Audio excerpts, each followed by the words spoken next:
Welcome to the Break the Stigma podcast, where each episode we focus on raising awareness and debunking the negative stigma behind mental health.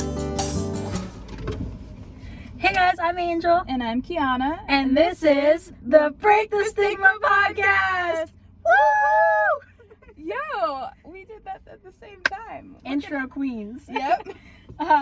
So we are very late on this episode topic. We were originally going to film it during Black History Month, which was February. It is now almost April. So we're a little late, but we wanted to do we're a little early. Yeah, we're early for next year. So I don't know if you guys are OG fans and listened to our original Black mental health episode, but it was a tragedy because the audio was just horrible, and yeah, it was just a bad episode. So we're gonna do it again. Yes. So Black mental health is the topic of this episode. We have a few topics that we want to go over for you guys, and just as both of us are Black women, and so we want to talk to you guys about the struggles that not only Black people but as Black women that we face. I'm mixed, for anyone that doesn't know. I know I look very white passing, but I am mixed. I do have a Black father. So first I wanted to talk about the Black Lives Matter movement in 2020. How was that for you, like seeing on the news like a new Black person dying, like I feel like every day almost? It was heartbreaking. There was like a time that I just couldn't go on TikTok or like read anything because I was just like, I couldn't comprehend like why people were so evil, like judging people based off of the color of their skin, not because of anything else. Yeah. And making assumptions based off of the color of their skin, or where they live, or people just standing doing nothing or driving while Black. Just, it was literally I think it was Trayvon Martin, he was getting Skittles. Mm-hmm. He was walking with Skittles, right? Yeah, and the guy thought it was a gun. How do you mistake Skittles, a pack of Skittles, for a gun, is what I want to know. Yes. So that was like, that broke my heart, that one, because he was what, like, I think he was 14. Yeah, he was a kid. And I was 12, so I'm like, this could have like really happened to like someone that I knew. Like, it was just, that was my first experience. Like, I lived in a really good area, diverse area, so I didn't really experience, like, I knew what it was, and I've had experiences like with racism, but like not to that extent and not as impactful as the Trayvon Martin story. Yeah, and then there was another case. I think the little boy was like 12, and he was playing with a water gun in the park, as any normal 12-year-old boy would do, and the cops came up and was like, "That's a real gun," and shot him. Like, that's insane. Wow, I've never heard of that story. Yeah, he was 12. I think 12 in a park. Yeah. Oh God, that's heartbreaking. Yeah, it's just like sad, especially like that simply the color of their skin is what causes them to die. Like, because if a little white boy was playing with a water gun in a park, the cop wouldn't have thought twice about it. Yeah. But because he was Black, simply because of the color of his skin, that's what made the cop decide, like, oh yeah, he's gonna die today. Yeah, I know, like, during that time, like, my brothers especially, them leaving, my brother, he can be reckless sometimes, so him driving and being a little reckless, speeding and everything, he has gotten tickets, gotten pulled over. I would be like worried, like, could this be the last time that I see him because some asshole cop mistakes him as a threat and he's like the sweetest person ever. Yeah, like, that's what I don't understand. Like, yeah, my brothers, my family, like the sweetest people ever, sweetest Black people, but to others they're a threat. But sorry, I interrupted you. No, I interrupted you. I'm sorry. I was gonna say the same thing. I feel the same thing with my dad. Like during, especially like obviously, 2020 wasn't the first time that Black people were being murdered. We know this. Like, it was happening for years before, and whatever. But 2020 is when like the Black Lives Matter movement actually became prevalent and everyone was speaking up about it. And so when George Floyd died, that's when it was like a real like eye opener for me, because that was like the, I guess, face of the Black Lives Matter movement. Right. Him and Breonna Taylor. Yeah, Breonna Taylor, Ahmaud Arbery, like all of them. So I, like, whenever all of them passed, that's when I started, like, getting scared for, like, my own father. Like, if he were to, like, go to the store one day or be driving one day, like, I always had the thought in the back of my head, like, what if, like, I saw him left and I wouldn't see him coming back home? Right. Like, that's, like, really scary. Mm-hmm. Exactly. Yeah. For George Floyd, like, I could not get myself to watch the video until, like, months later. Like, because I knew, like, it would be horrible. Because, like, reading about it, 7 minutes, he's down. And, of course, after 7 minutes with someone kneeling on your back, that's probably not the best thing for your health. Yeah. And, obviously, it killed him. But, so I didn't watch it because I just couldn't, like, imagine how horrible, or I didn't want to see how horrible that would be. But I watched it sometime last year, and it just, I don't know, it hurt. Around the time that the whole trial was happening. Yeah, I was going to say, can we just talk about how the trial didn't happen until a year and a half after his death? Like, that's fucking ridiculous. That it took them a year and a half to go to trial, and he didn't even, the cop that murdered him wasn't even charged properly.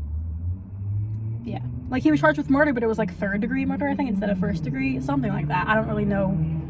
Well, I know, law like, terms. 1st degree is, like, with intent to, like, planning it out. Yeah, but But he it was should have charged been, with, like, 2nd degree or yeah, something. he was charged with, like, murder by accident or whatever. 3rd-degree murder, I think that is. I don't know law terms, forgive us. But he wasn't charged properly because obviously the world is going to protect the white man, the white cop. Mm-hmm. And that's just ridiculous to me. And same with Breonna Taylor. The cop that shot her didn't get charged properly either. Wow. This is... I can't... Why am I, like, so surprised? And that's the sad thing. Like, we shouldn't... Or, I don't know, we should. Like, we don't feel surprised when the things that happen... Like, these horrible things happen and there's no punishment or... Yeah.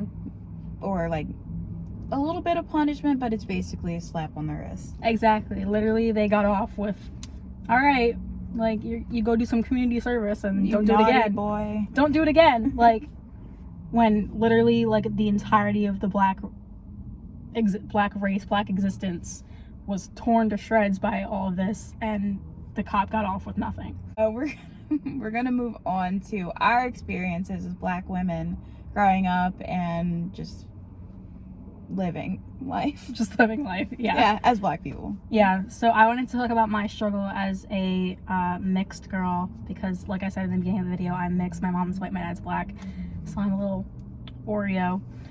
If you guys see cars driving by in the back, we're at a parking lot. Another episode filmed in Kiana's car. Yeah. Hashtag Kiana's car episode.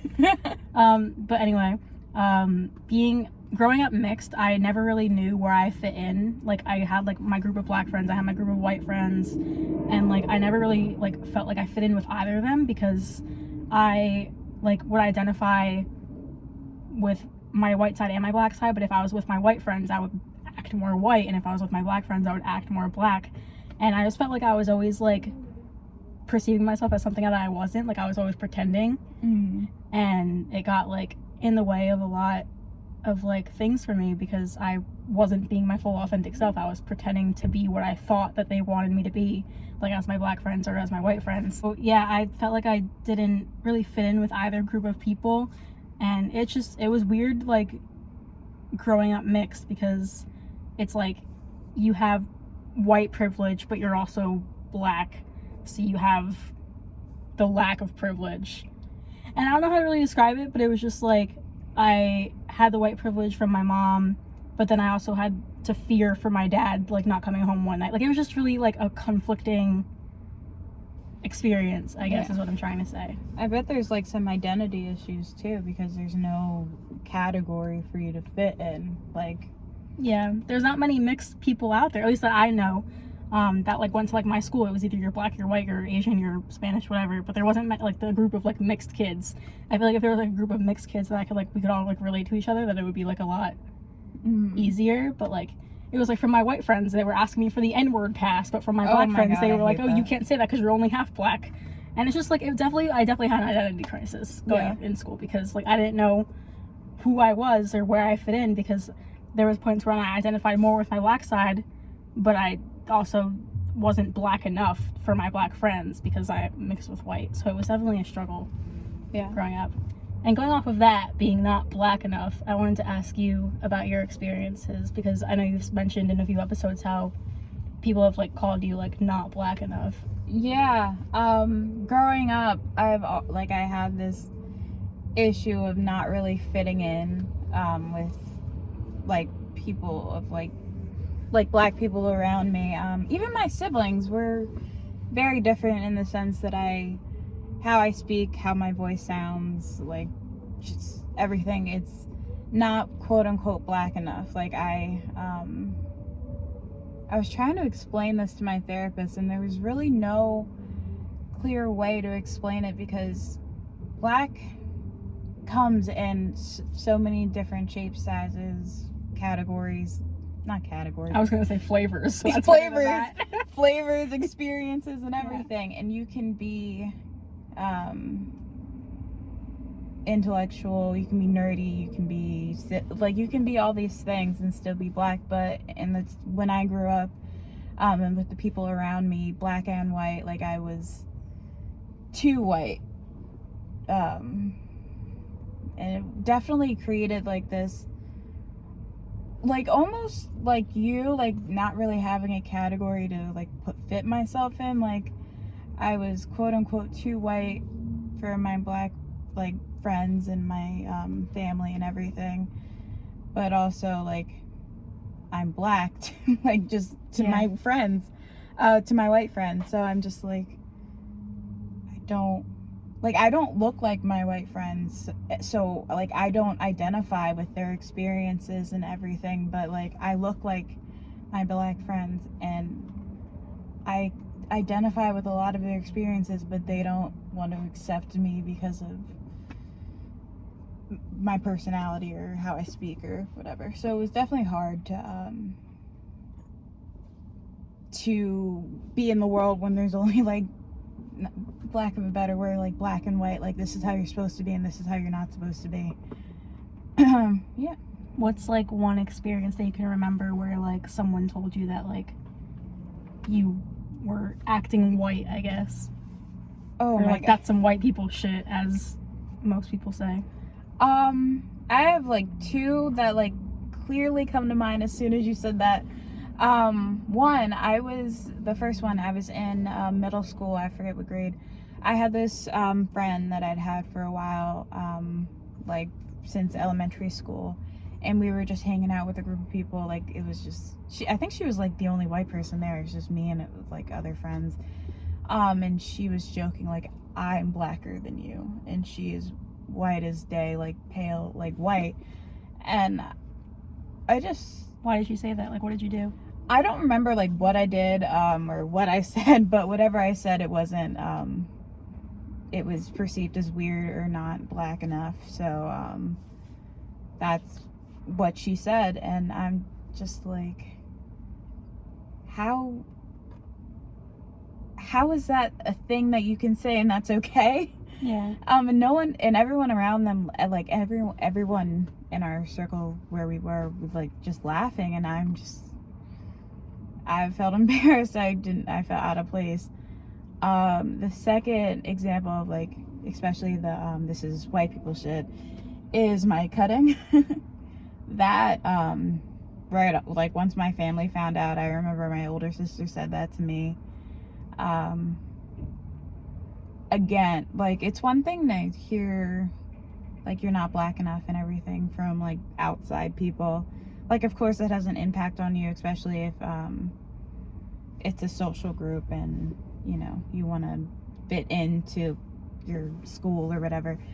But when your family says it, invalidates you on like two levels. Like of course I'm cutting, I'm depressed, there's something wrong with me, so that on that sense, and then the fact that I'm invalidated because what I'm doing is not what I'm supposed to be doing because I'm black, not because I'm depressed. That's also like invalidating black struggles, like as a whole, because that's implying that black people don't go through the same mental health struggles that white people do. That's saying that like mental health is a white people thing, because obviously there are black individuals that cut, that have eating disorders that, we'll get into this topic a little bit later, like black mental health in general, but like that's invalidating black mental health as a whole, because they're saying that that's some white people shit, even though black people go through that too. Yeah. Like, you're not the only black person that's going through that.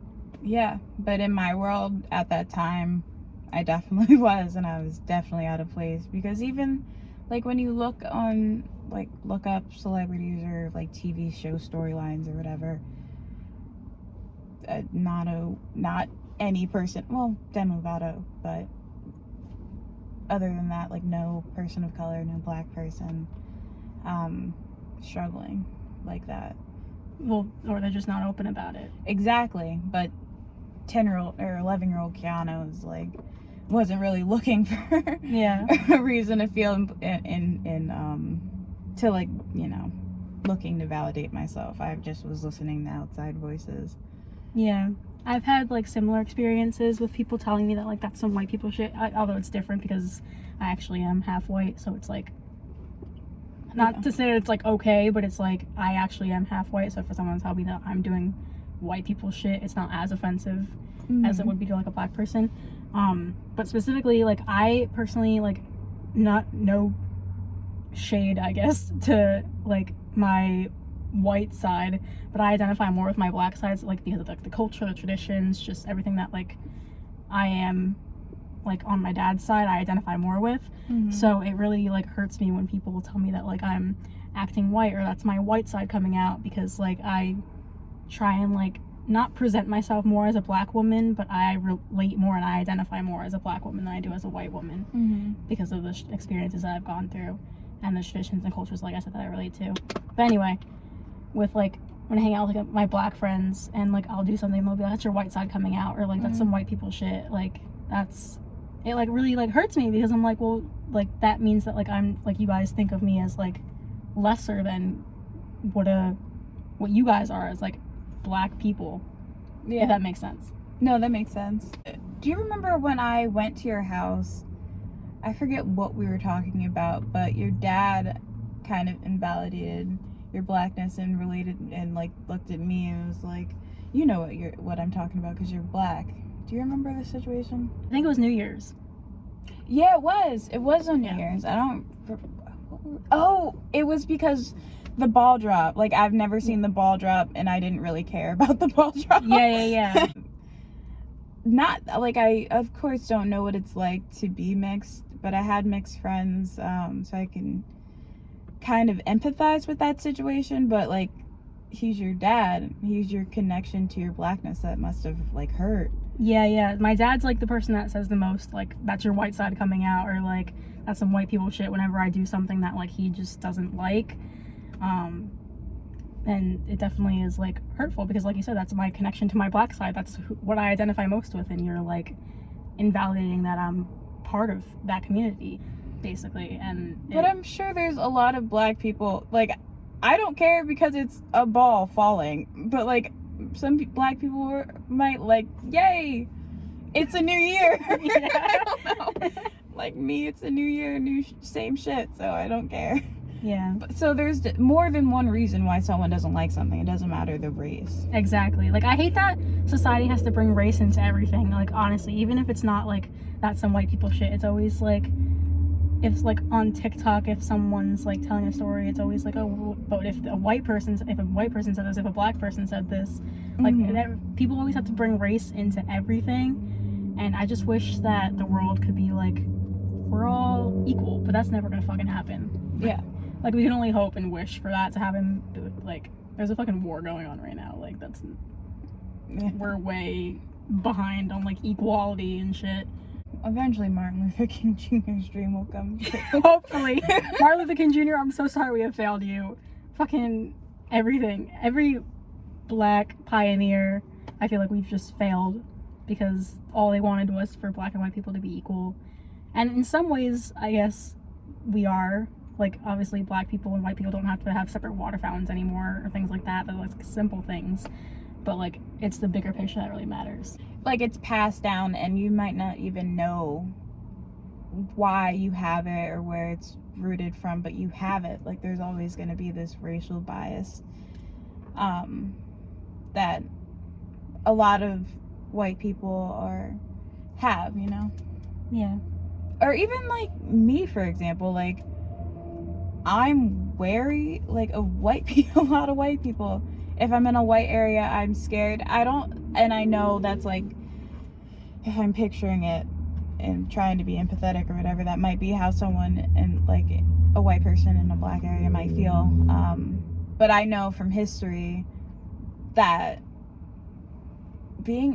for black people, being in a white area can be dangerous, like especially if you're black. But historically, white people being in a black area has not been as dangerous as that is perceived. But even though that is a fact, white people still see black communities as dangerous. Mm-hmm. Like, you know, people are like locking their doors when they see a black person walking by. Like, that's just like, it's ridiculous how much race has impacted everyone. Like, and just bigoted people that think that just because the color of someone's skin is different than theirs, that means that they're suddenly a threat or suddenly they're harmful. Mm. Yes. But moving on. Next topic. We're going to be talking about... awkward transition. Yeah. We're going to be talking about stereotypes in the black community, not only as black individuals, but as black women. I guess. Well, we can like generalize and go more in depth with black women. Mm-hmm. But yeah, so what do you think is like the biggest stereotype that has been put upon you? Of course, the angry black woman.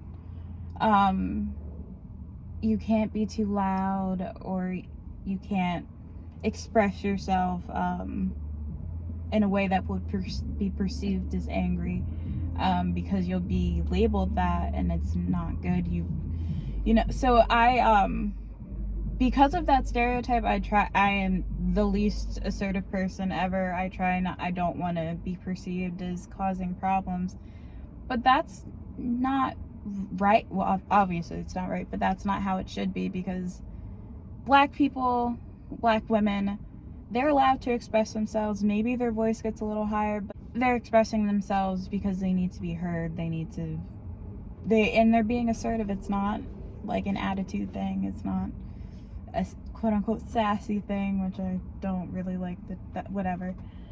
But we're just allowed to you guys are allowed to feel your feelings. We're allowed to take up that space. Exactly, yeah. For me, this goes back to like people saying like, oh, that's your white side coming out, because again, I'm mixed. I'm not fully black, so obviously I'm not saying that I can relate to like black experiences as much as a black person like you would be able to. But I have had my own individual experiences. Like, for example, I'm a really smart person. Like, when it comes to school, like I've always gotten pretty much straight A's my entire life, because I'm a nerd and I like school. But basically, like, my black friends would tell me that like me studying really hard for a test, or like being so well spoken and having a higher vocabulary, makes me more white. And that's like, one, not accurate, because a black person can be smart and have like elevated vocabulary like you. Oh, stop it. Oh my god. No. So like a black person can be smart and get straight A's and have elevated vocabulary without be acting white, or like that's some white people shit. Like, it's going back to like, it's not everything is about race. Like, we're all human. Like, if you rip off our skin, we're all human inside. We all have skeletons. We all bleed the same. We all have the same internal organs. Like, everything that makes us up is human. It's just literally this that makes us fucking different, and it pisses me off. Yeah. But like, when you said that, I totally forgot about that being a part of like being smart, being educated as a black person. This is like at the time I didn't realize like this was probably racist or like not good, but like I've gotten so many times like, oh my gosh, you're so well spoken. Like, it's a shock that I know how to speak English. I don't know.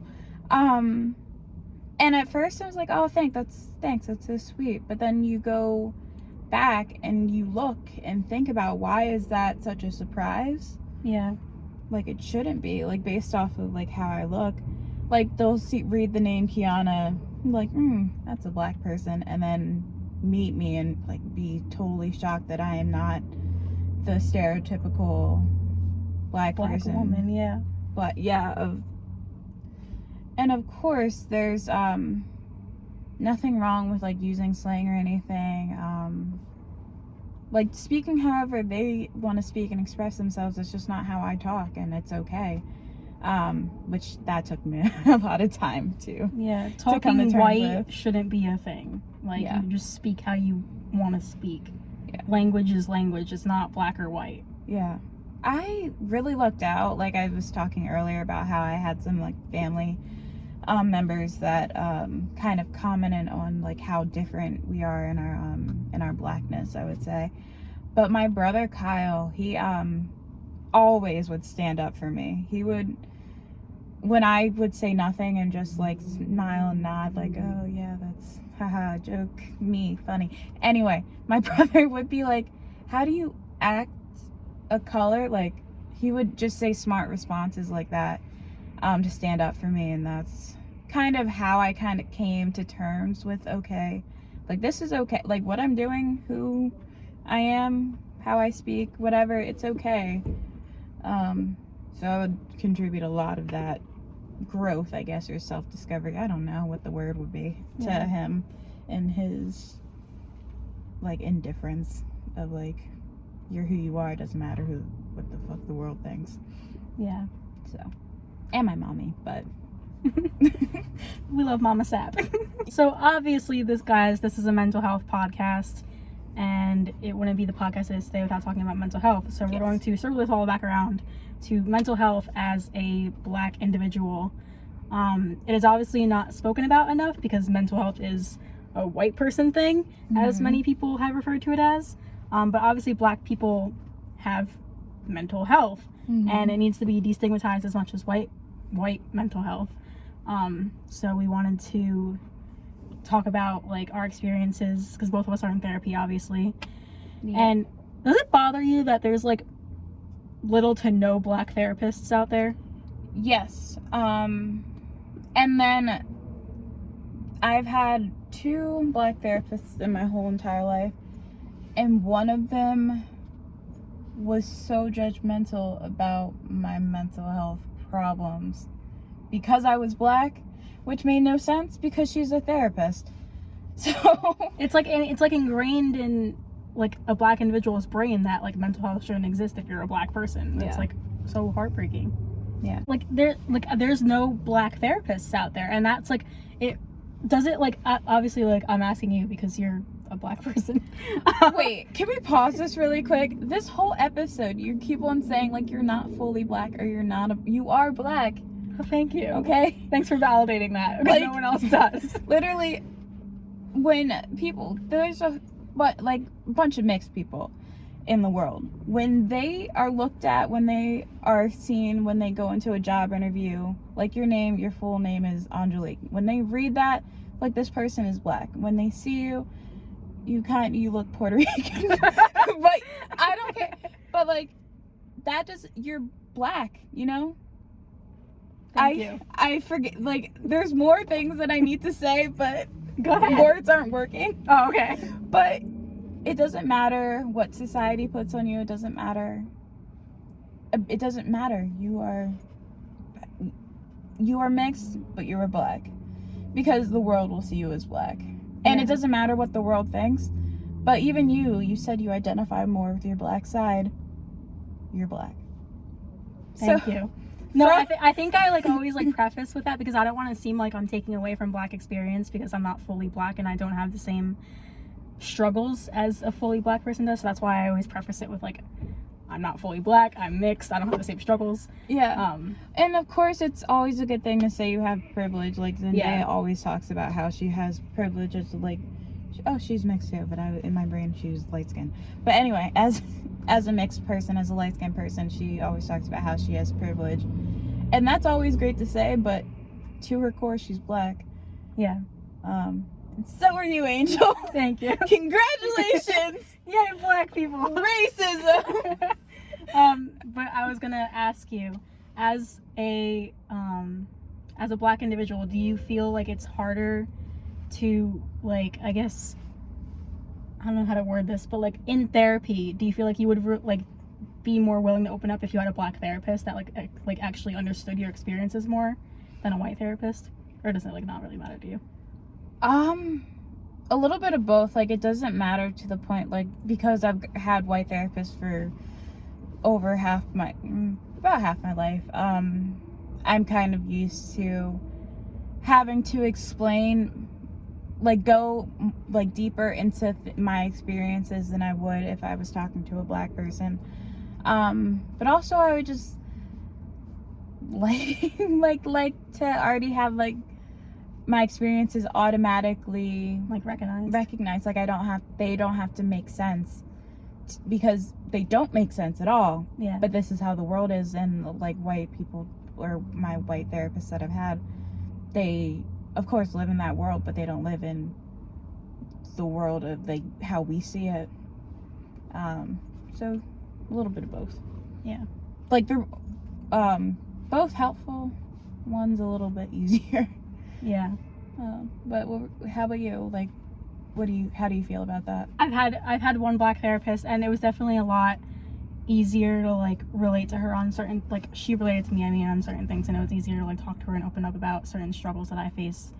But at the same time, like your experience with your one therapist, like she was like hesitant when I opened up about certain things, because just like I could tell like the little gears in her brain were spinning when I was talking about certain things, because like she wanted to be like, that's some white people shit, but like she couldn't say that because we were in a therapy session. Yeah. But like I could literally see like the gears turning in her brain, like trying to figure out why the fuck I was struggling with this when it's a white people thing. Well, to piggyback off what you were saying, I can relate to, like, this has nothing to do with therapists, but that like look that you can see in someone's face, when like a black person's face when you're talking to them, like, this is some white people shit, like that's what they're thinking.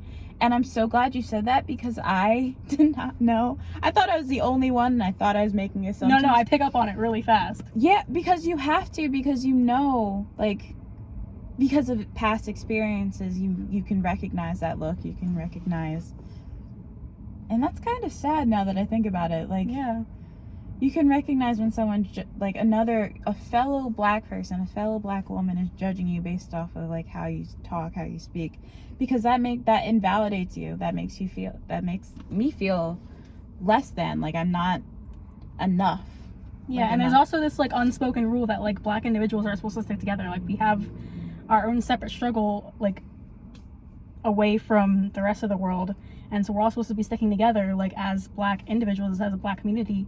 But to have a fellow black person, like you said, be judging you on your blackness is, like, a punch in the face. Yeah, exact 100%. But back to just mental health in the black community. How was it for you to accept help because of, like, being black, or feeling like maybe this isn't how I should be feeling?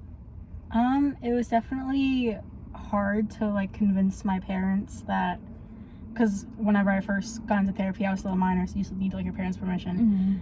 So it was hard to convince my parents that, like, what I was going through was, like, a real thing, because my mom, she grew up around a lot of black people, so she's, like, black by association, which is also why I identify by black side more, because my mom basically is black by association. Anyway, so, like, trying to convince both my parents to, like, realize that my mental health is, like, a struggle and that it's a real thing was really complicated, because they're both like, oh, that's, like, I feel like with especially, like, black men, so convincing my dad was an even harder struggle, because I feel like especially with black men, they're like, mental health isn't a real thing, like, you can't be struggling with that, that's not real.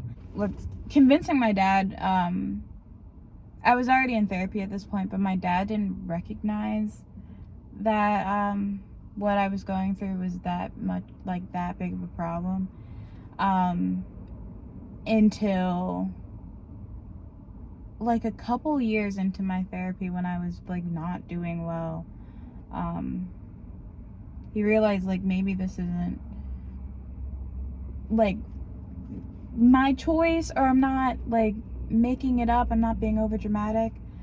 And that was him realizing like, okay, not that she's fucked up, but like, okay, my daughter is struggling, kind of helped me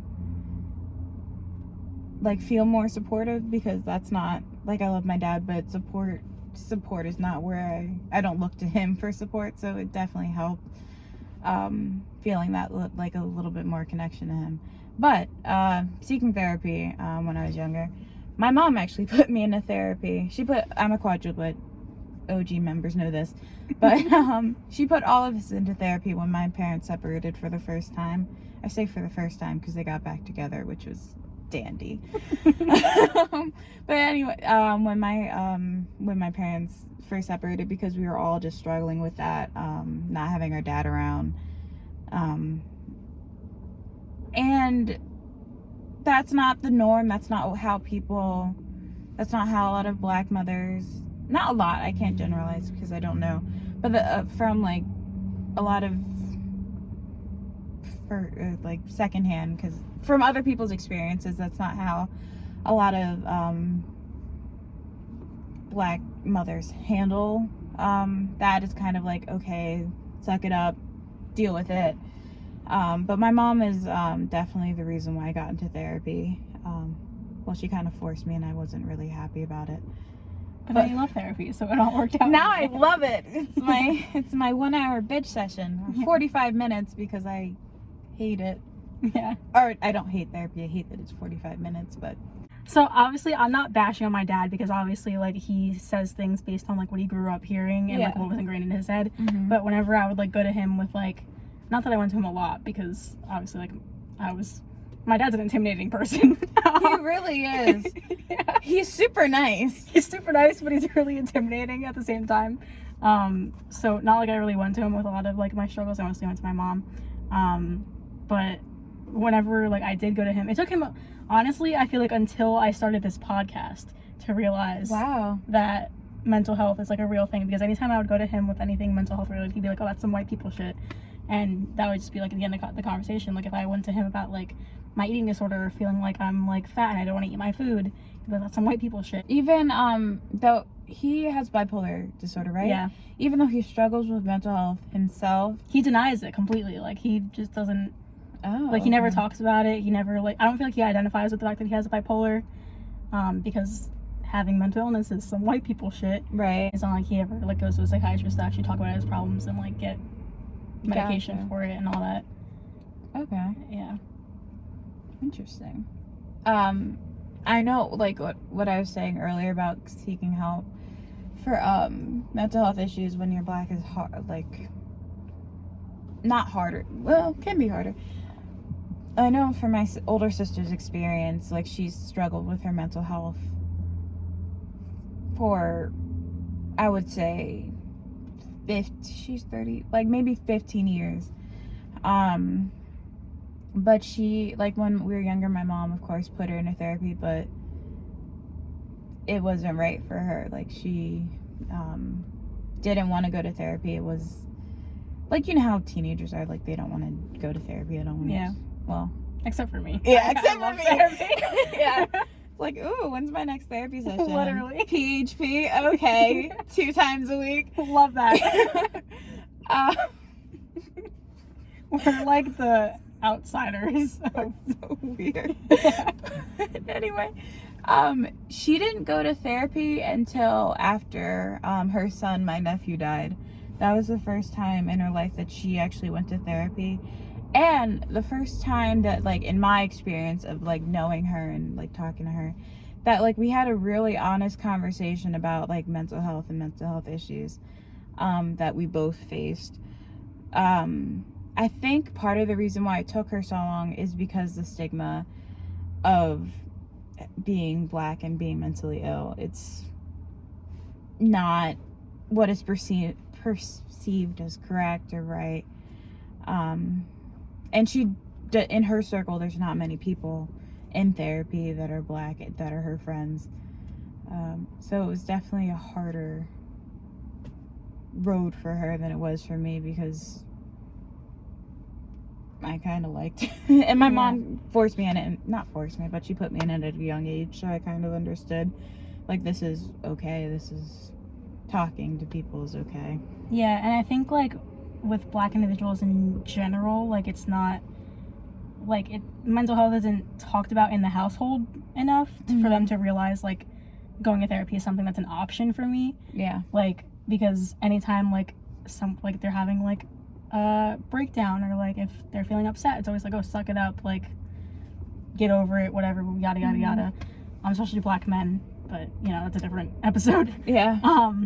But my best friend, she actually just came to the realization, like, a few months ago that she struggles with anxiety. And she always, like, suppressed it because she didn't want to, like, ask for help, because she thought that was a white person thing to do. Wow, okay. So she, like, just realized a few months ago that, like, she struggles with anxiety, and she reached out to me, and she was like, hey, like, where's that website that you got your therapist from?